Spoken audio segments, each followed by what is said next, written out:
So this is the pier and night market. It's a big night market. It's my first time here, but it's a bit far away from my place. So but yeah, let's check the food. Your destination is on the...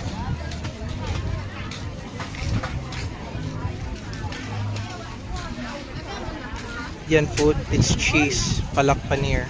Wow. So good.